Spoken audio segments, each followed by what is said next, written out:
하나님의 부르심을 받았다는 것은 평생에 있어서 가장 큰 기쁨과 영광의 사건이라고 할 수가 있습니다. 여러분, 청와대에만 초청을 받아도 평생 자랑거리로 삼지 않습니까? 하나님의 부르심을 받는 순간 우리는 제2의 인생을 출발하는 발걸음이 되는 것입니다. 그리고 인생의 가치관이 바뀌게 되고 삶의 방향이 바뀌는 역사적인 순간이 되는 것이죠. 하나님의 부르심에는요, 하나님의 뜻과 하나님의 목적이 분명히 있습니다. 신약 성경에서 사도 바울은 이 부르심에 대해서 이야기하고 있는데, 로마서 1장 1절에 보면 예수 그리스도의 종 바울은 사도로 부르심을 받아 하나님의 복음을 위해서 택정함을 받았다 그랬습니다. 하나님의 부르심을 받아 사도가 되었고 하나님의 특별한 선택을 받았다, 이렇게 말합니다. 로마서 1장 6절에 보면 너희도 그들 중에 있어 예수 그리스도의 뜻으로 부르심을 입은 자니라. 우리들도 모든 예수 믿는 사람들이 하나님의 부르심을 입은 자라, 이렇게 말합니다. 그리고 로마서 1장 7절에도 보면 로마에 있어 하나님의 사랑하심을 입고 성도로 부르심을 입은 모든 자에게 하나님 우리 아버지와 주 예수 그리스도로 쫓아 은혜와 평강이 있기를 원하노라 그랬습니다. 하나님의 부르심을 입은 성도들에게 은혜와 평강과 축복이 있습니다. 그리고 로마서 11장에도 보면 마무리하면서 부르심에 대해서 다시 설명합니다. 하나님의 은사와 부르심에는 후회함이 없느니라. 하나님이 우리를 부르시고 은혜를 주시고 은사를 주시는 것은 우리가 후회할 것도 없고 하나님도 후회 안 하고 후회될 것이 없습니다. 지금 이곳에 앉아있는 여러분들 모두는 어떤 과정을 통해서 교회 나오고 예수 믿고 영접하게 되었는지 저는 뭐 알 수가 없습니다. 그러나 분명한 것은 우리 자신만의 의지 가지고는 교회 나올 수도 예수 믿을 수도 구원받을 수도 없습니다. 그래서 성경은 이렇게 설명하고 있죠. 하나님이 우리를 구원하사 거룩하신 부르심으로, 부르심은 우리의 행위대로 한 것이 아니다. 우리가 잘나서 똑똑해서 뭐 대단해서 우리를 부르신 것이 아니란 말이에요. 오직 자기 뜻과 오직 하나님의 뜻과 영원 한때 전부터, 창세 전부터 그리스도 예수 안에서 우리를 은혜 주시기 위해서, 우리를 구원하시기 위해서 택정했다, 선택했다. 그래서 우리를 부르셨다는 거예요. 저와 여러분 모두는 하나님의 부르심을 받은 사람임을 믿습니다. 이런 하나님의 부르심을 다른 말로 소명이라 이렇게 말합니다. 그러므로 이제는 이 하나님의 소명에 대해서 응답이 필요한 때입니다. 부름받아서 구원받았습니다. 이제 하나님 앞에 쓰임받을 필요가 있다는 거예요. 일반적인 소명을 받은 모든 하나님의 백성들에게 다시금 사명을 주십니다. 그 사명을 주시기 위해서 부르셨던 것입니다. 그래서 어떤 이들은 목사로, 어떤 이는 선교사로, 또 특별한 단체의 사역자로 부르심을 받기도 합니다. 어떤 이들은 여러분들처럼 교회에서 여러 사역자로, 일꾼으로 부르십니다. 목자로, 목녀로, 또한 여러 가지 봉사 사역자로 부르시는 것이죠. 혹시 우리 중에 말이죠, 이것저것도 아닌 친구 따라 뭐 강남 간다고 친구 따라 교회 오고 왔다 갔다 하시는 분 계십니까? 처음에 친구 따라 왔다 갔다 하죠. 인도하신 분들 따라 왔다 갔다 하죠. 그러나 예수 그리스도를 믿게 되고 영접하게 되고 구원받게 되고 죄용서함 받게 되고 하나님의 소명과 하나님의 사명을 받은 사람은 하나님이 부르시고 선택하지 않으면 불가능합니다. 하나님께서는 이 세상에 사람을 보낼 때 분명히 뜻이 있어서 보냈습니다. 하나님께서 저와 여러분들을 우리 교회로 불러들였을 때 뜻이 있어서 불러들였습니다. 그리고 분명히 필요한 사람을 부르십니다. 필요한 사람을 쓰십니다. 하나님이 여러분들을 필요로 하시기 때문에 부르셨습니다. 부르신 그 사람을 사용하셔서 하나님이 자신의 뜻을 이루어 가시는 것입니다. 하나님의 부르심에 응답한 우리는 하나님께서 주신 사명에 응답해서 이 사명을 행함으로 하나님의 뜻을 이루어가는 저와 여러분 되시기를 주님의 이름으로 축원합니다. 저와 여러분들이 같이 읽은 오늘 본문 말씀은 이사야 선지자가 부르심을 받는 장면입니다. 그때는 남왕국 유다 왕 우시아가 죽던 해라 그랬습니다. 우시아 왕이 죽던 해라. 이 우시아 왕은 전생애를 통해서 선정을 베풀었습니다. 그래서 국위가 선양이 되고 안으로 국민이 평화롭고 평안한 생활을 할 수 있도록 한 위대한 왕입니다. 모든 고난도 잘 이기는 왕이었습니다. 그런데 아주 안타깝게도 장기 집권을 하면서 마지막에 와서 교만해졌습니다. 하나님 앞에서 범죄했습니다. 결국은 나병에 걸려서 죽고 말았습니다. 이 일로 말미암아서 민심이 들떠 있었습니다. 백성들은 하나님의 징계에 대해서 아주 무서워하면서도 지금까지 선정을 베풀었던 그 왕의 죽음이 비통했습니다. 그리고 국가의 내일의 운명에 대해서 아주 불안과 공포가 커진 때였습니다. 그 당시 이사야는 왕과 같이 있으면서 왕의 총애를 받던 신하였습니다. 왕을 잃은 그 슬픔이 아주 컸던 것입니다. 마음을 어떻게 가눌 수가 없었던 이사야는 드디어 성전에 올라가서 무릎을 꿇고 기도하게 됩니다.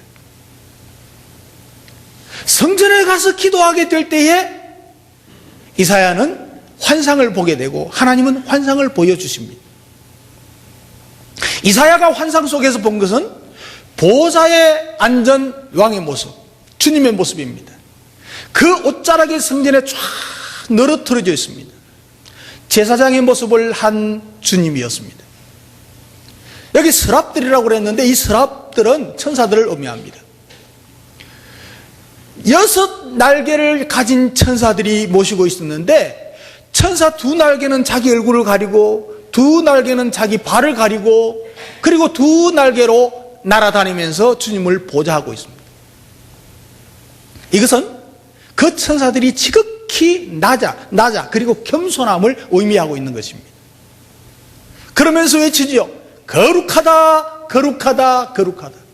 만군의 여호와여 그 영광이 온 땅에 충만하다 외쳤습니다. 그러면서 주님께서는 환상 가운데 임하시고 환상을 보게 하시고 이사야를 부르셨습니다.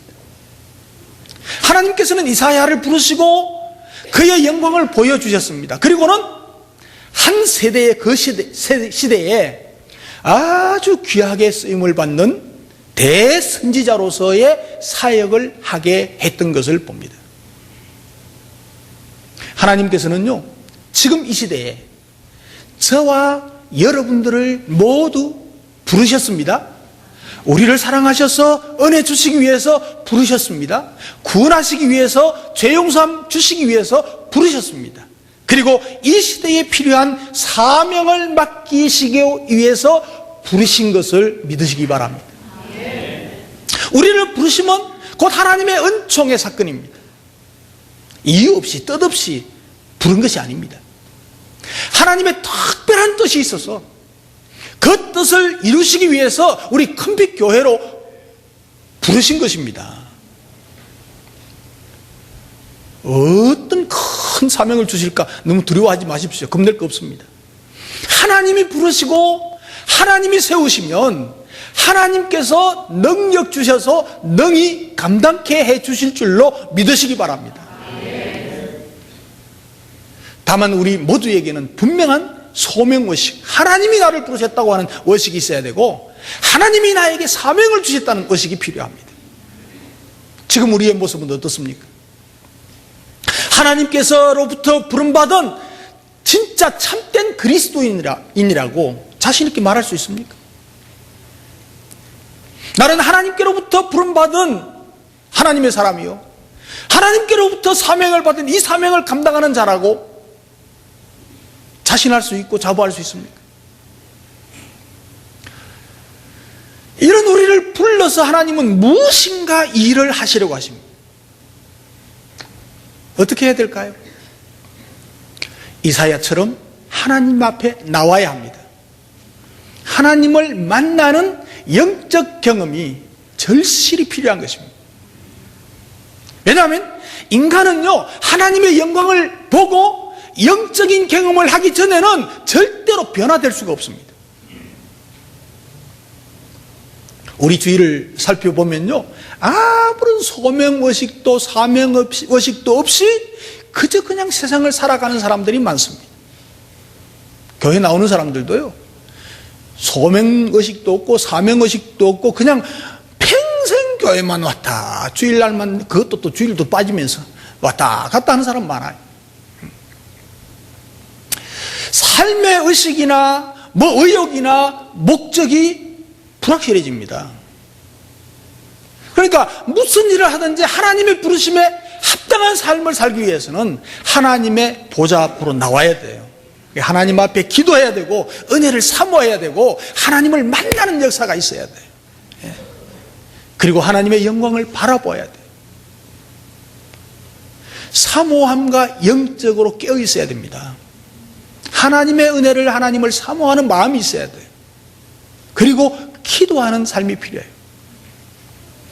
그런데 아직도 세상적인 욕심에만 끌려 살고 있다면 실패한 성도의 인생을 살 수밖에 없습니다. 하나님의 사람으로 하나님의 영광스러운 일에 귀하게 쓰임받는 저와 여러분 되시기를 주님의 이름으로 축복합니다. 그래서 오늘 설교 제목을요, 하나님께 부름받은 사람은 어떻게 해야 되는가를 생각해 보려고 합니다. 하나님께 부름받은 사람은 자신을 바로 알아야 되는데요, 죄인임을 알아야 합니다. 자, 옆 사람 보고 우리는 죄인입니다. 한 번 더, 어쩔 수 없는 죄인입니다. 네, 이 자신을 바로 알아야 돼요. 이사야 선지자는요, 이사야는 하나님의 영광을 보는 순간에 자신이 죄인이라는 사실을 아울러 깨달았습니다. 우리가 하나님을 멀리 떠나 있을 때에는 결코 자신을 정확하게 볼 수가 없어요. 내가 죄인인 것을 깨달을 수가 없어요. 근데 오직 성령께서 우리 마음 가운데 찾아오셔서 어두운 우리의 영안을 밝히시는 때 비로소 우리는 자신의 실체를 볼 수가 있는 것입니다. 이사야는 자기 자신의 죄인됨을 알고 회개합니다. 전에도 이사야는요, 성전을 출입했습니다. 계속 출입했던 사람입니다. 오늘 처음이 아닙니다. 그러나 자신이 죄인됨을 깨닫지 못했던 것이죠. 그러나 우시야 왕이 하나님의 심판을 받는 것을 보고 비로소 자신의 실체를 보게 되는 거죠. 지금까지 자신은 의로운 줄 알았는데, 나와 함께 했던 사람이 왕이었고 강력한 왕이었고 하나님의 사랑을 받던 왕이 어느 날 교만해져서 하나님께서 그를 버리시는 것을 볼 때 자신을 돌아보게 된 것입니다. 하나님을 만나고 환상을 보면서 자신이 죄인인 것을 깨달았습니다. 우시야 왕에게 벌받을 죄가 있었다면 이사야 자신에게도 그런 죄가 있었다는 것을 깨닫게 된 것입니다. 죄로 인해서 얼룩지고 하나님의 형상이 깨진 자신의 자화상을 보았다는 것입니다. 하나님의 영광을 본 이사야는 비로소 철저하게 자신을 보게 된 것입니다. 그래서 이사야는 이렇게 고백하죠. 5절에 보면 화로다 나여 망하게 되었도다. 나는 입술이 부정한 사람이요 입술이 부정한 백성들 중에 거하면서 만군의 여호와이신 왕을 뵀다. 내가 이 부정하고 죄인인데 하나님을 보게 되었다. 두려워했습니다. 의로운 선지자의 척했던 그의 본 모습이 완전히 드러나고 말았습니다. 영광스러운 하나님의 모습 앞에서 그는 온갖 죄악으로 얼룩진 자신의 모습을 발견하게 된 것입니다. 자기 죄를 발견한 거예요.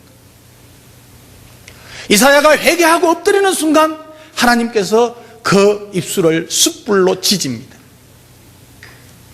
여기서는 숯불이라고 했지만 사실은 제단에 제물을 다 태우잖아요. 그 제단에 제물이 다 탄 다음에 거기에 놓여있던 돌입니다. 시뻘겋게 달구어진 돌. 이것을 입술에 갖다 대는 것입니다. 그런데 입술이 타지도 않고요, 하나님의 용서요, 하나님의 은총이었습니다. 그러면서 네의 악이 제하여졌고 네의 죄가 사하여졌느니라. 바로 이 죄 사함을 받는 순간 사람은 새로운 눈으로 자신과 세상을 보게 되는 거죠. 물론 똑같은 환경에서 똑같은 사람들과 똑같이 살아갑니다. 그러나 죄 사함을 받은 지금은 이사야의 인생은 완전히 달라진 것입니다. 오늘 우리가 예수 그리스도를 믿고 죄 사함 받고 구원 받고 부르심에 응답하고 사명에 감당할 때 우리는 삶이 달라지는 것입니다. 이제 나는 더 이상 죄의 매인자가 아닙니다. 우리는 자유인입니다. 나는 은혜를 입은 사람입니다. 나는 얼마든지 즐거움과 기쁨을 누릴 자입니다. 이러한 삶으로 세상을 보고 살아가게 되는 것이죠. 그리고 하나님의 사랑과 은혜를 깨닫게 됩니다. 아무것도 아닌 나를 구속하신 하나님의 사랑 앞에서 이제 우리는 더 이상 초라한 존재가 아니라는 거예요. 죄인도 아닙니다. 우리는 구원받은 자요, 하나님의 사랑을 받는 존재요, 그분의 자녀입니다. 이제 당당하고 떳떳하게 항상 은혜와 감격 속에서 살아가는 것입니다. 이사야는 죄 용서함 받고 선지자로 쓰임 받습니다. 우리는 죄 용서함 받고 구원 받고 하나님의 사람으로 이 시대에 쓰임 받는 사람들입니다. 이사야는 이 사건을 통해서 자신의 죄를, 자신의 교만을 깨닫게 됩니다. 하나님을 만난 사람은 자신을 바로 바라보게 됩니다. 자신을 바로 바라보지 못하는 사람은 하나님을 만나지 못한 사람입니다. 그는 자신의 죄뿐만 아니고 민족적인 죄악까지 온몸으로 느끼게 된 것이죠. 이처럼 인간은 하나님 앞에 서 있을 때 비로소 깨어질 수가 있습니다. 오늘 우리는요, 옛사람의 모습을 벗어버리고 새롭게 변화를 받아야 돼요. 자기중심적이고 교만하고 신앙적인 어떤 경력의 자랑 이런 거 다 내려놓아야 돼요. 사도 바울이 다메섹 도상에서 부활하신 주님을 만나고 그 영광스러운 광채 앞에서 엎드러지고 완전히 변화된 사람으로 거듭났잖아요. 옛사람의 모습은 잘라내버리고 허물어야 됩니다. 모태신앙도요, 화려한 직분도요, 수많은 경력 따위도 다 버릴 수 있어야 돼요. 무엇을 좀 안다는 것도 버려야 돼요. 무엇을 좀 할 줄 안다는 것도 버려야 돼요. 자신의 방법이 최고라는 어떤 교만도 버려야 됩니다. 그래서 세상적인 욕심, 헛된 욕망에서 깨어나서 이제는 살아계신 하나님의 영광의 보좌를 바라보는 귀한 계기가 될 수 있기를 주님의 이름으로 축복합니다. 자신을 바로 볼 줄 아는, 나는 죄인이고 나는 교만하고 나는 쓸모없는 존재인데 하나님이 부르시고 죄 용서해 주시고 나에게 은혜를 주신다고 주의 능력 안에서 살아갈 수 있게 했다는 사실, 살아가고 있다는 사실 믿으시기 바랍니다. 그리고 하나님께 부름받은 사람은 알아야 될 중요한 것이 있습니다. 자신의 사명을 알아야 합니다. 네. 자, 옆 사람 보고 사명을 알고 사십시다. 뒷사람 보고 사명을 알고 사십시다. 자신의 사명을 알아요. 하나님께 부름받은 사람은 구원받았고 뭐 좋고 이것만 가지고 사는 게 아니고 하나님이 왜 나를 부르셨지? 하나님이 부르신 그 사명을 내가 이루어야지. 이게 있어야 돼요. 이사야가 하나님의 영광을 본 후에 철저하게 자기가 깨어지고 자기의 부정한 입술의 소유자, 자기가 부정한 입술의 소유자임을 알게 되고 그리고 하나님의 부르심, 소명을 깨달아, 하나님의 사명을 깨달았어요. 우리의 신앙이 깊어지면 깊어질수록 자신의 사명을 깨닫게 됩니다. 신앙생활 아무리 오래 하고 깊어도 자신의 사명을 깨닫지 못하면 신앙생활 제대로 하는 게 아닙니다. 이것을 깨닫지 못하면 지금까지의 신앙생활 자체가 헛된 겁니다. 사실 내가 누굽니까? 나는 하나님의 사람입니다. 하나님이 부르셨습니다. 하나님의 백성입니다. 하나님께서 나를 불러주셨습니다. 내 죄 사함을 받았느니라. 용서함에 받았습니다. 근데 이게 얼마나 귀한 말씀입니까? 얼마나 복된 말씀입니까? 얼마나 기쁜 말씀입니까? 이 귀한 순간에 그 마음에 새로운 음성이 들려옵니다. 내가 누구를 보내며 누가 나를 위해서 쓰임을 받을까? 내가 누구를 보내면 누가 우리를 위해 갈고? 전에는 들리지 않았습니다. 성전에 가도. 그런데 그 음성이 들려옵니다. 전에 몰랐던 것을 이제는 깨닫게 되는 거예요. 하나님의 부르심은 바로 이것이었습니다. 하나님의 부르심.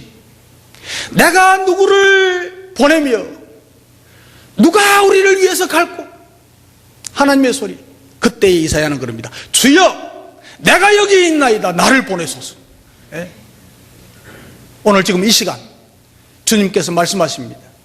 내가 누구를 보내며 누가 우리를 위해서 갈고?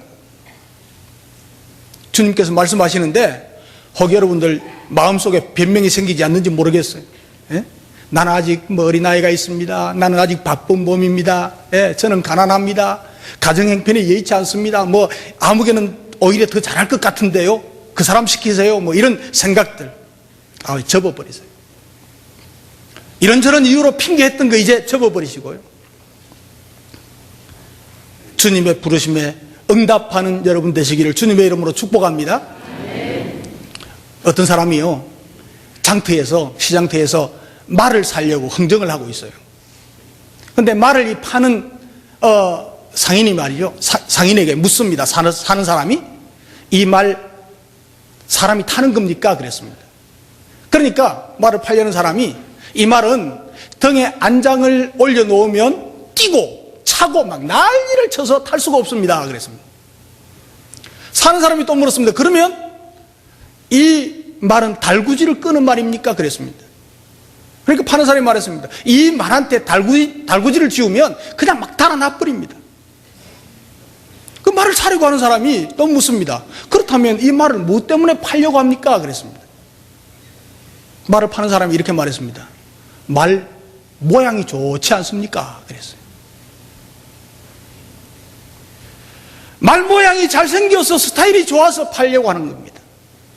여러분, 오늘날 예수 믿는 사람들 중에 이 말과 같은 신자는 없을까요? 안장도 올려놓지 못하게 하고, 짐도 지지 않고, 스타일만 갖추려고 하고, 포함만 재려고 하는 성도. 그런 사람이 많으면 교회가 되겠습니까? 하나님의 일이 되겠습니까? 모양만 성도인 체 하면 뭐 하겠습니까? 그런 사람은 아무짝에도 쓸모없는 그리스도인이 아니겠습니까? 우리는 모양만 좋은 그리스도인이 되어서는 안 됩니다. 하나님의 비밀을 맡은 종이요, 하나님의 계획을 위해서 선택된 특별한 사람들입니다. 하나님과 인간의 만남, 이것은 하나님이 부르신 소명적인 관계입니다. 나와 하나님과의 소명적인 관계가 바로 될 때에 바른 믿음의 생활이 이루어지는 것입니다. 하나님은 억지로 사람을 보내지 않습니다. 특별히 사명감에 불타가지고 자원하는 사람을 기다리시고 그런 사람을 일꾼으로 세우시기를 원하는 것입니다. 오늘도 하나님은 큰빛교회를 위해서, 이 나라의 구원을 위해서 누가 갈고 하는 사명을 분명히 주시면서 자원하는 소명자를 찾고 계십니다. 사랑하는 성도 여러분, 여러분들을 부르시는 이 세미한 하나님의 음성의 귀를 기울이시기를 축복합니다. 이제부터 여러분들의 영혼과 눈과 귀가 밝아지기를 축복합니다. 이 소명에 부르심에 응답하면요, 하나님께서 쓰세요. 저 같은 촌놈도, 저 같은 못난 놈도 하나님의 부름에 전도사로 가겠습니다. 그러고 나니까 이래 세워주시잖아요. 영혼의 눈과 귀가 밝아질 때 우리의 고백은 이렇게 될 것입니다. 내가 여기 있나이다. 나를 보내소서. 하나님의 음성을 듣고도 결심과 각오가 없다면 문제입니다. 결단하고 결심하고 응답하면 그게 복이 될 줄로 믿습니다. 그 결단하게 되면 내가 하나님께 어떤 모습에서 어디에 필요할까? 내가 쓰임받을 장소가 일이 보입니다. 하나님의 자녀이면 하나님의 음성에 응답이 있어야 합니다. 무슨 일을 맡기든지 하나님의 뜻이라면 아멘으로 응답할 수 있는 사람이 참된 성도입니다. 여러분은 하나님께 부름받아 큰 큰빛교회에 나왔습니다.